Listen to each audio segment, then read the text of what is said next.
Hello hi welcome to my channel. ఈరోజు వీడియోలో budget halwa ఏంటి, నిర్మలా సీతారామన్ గారు తన చేతుల మీదుగా ఎందుకు బడ్జెట్ హల్వా అందరికీ వడ్డించారు, అసలు దీని వెనకాల స్టోరీ ఏంటి అనేది తెలుసుకుందాం. సో జాన్ 27, 2026న ఢిల్లీలోని నార్త్ బ్లాక్లో హల్వా సెరమనీ జరిగింది. ఫైనాన్స్ మినిస్టర్ నిర్మలా సీతారామన్ గారు స్వయంగా పెద్ద కడాయిలో హల్వా కలిపి అధికారులకు వడ్డించారు. ఇది బడ్జెట్ తయారీలో ఫైనల్ స్టేజ్ మొదలైంది అని చెప్పడానికి సంకేతం.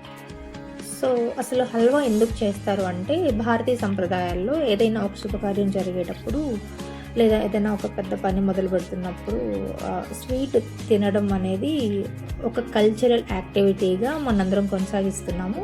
సో దేశానికి ఎంతో ముఖ్యమైన బడ్జెట్ని ఫైనలైజ్ చేసే ముందు ఆ పని చేసే అధికారులను నోరు తీపి చేయడానికి ఈ వేడుక చేస్తారనమాట. అయితే ఇక్కడే ఒక ట్విస్ట్ ఉంటుంది.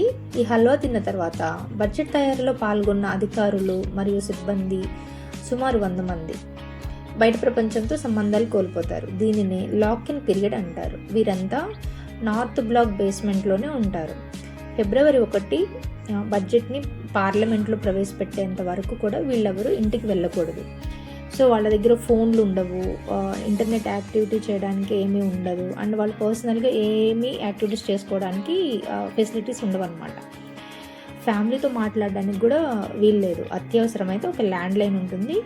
కాకపోతే ఆ ఫోన్ మాట్లాడేటప్పుడు కూడా పక్కన ఇంటెలిజెన్స్ ఆఫీసర్ వింటూ ఉంటారు. ఎందుకంటే బడ్జెట్లో ఏముందో ముందే లీక్ అవ్వకూడదు అని చెప్పి ఇంత స్ట్రిక్ట్గా follow అవుతున్నారనమాట.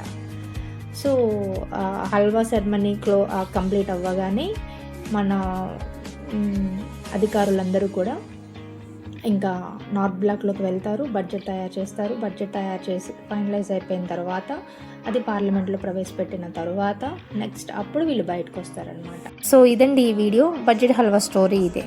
Thank you for watching. Please subscribe to my channel. Thank you.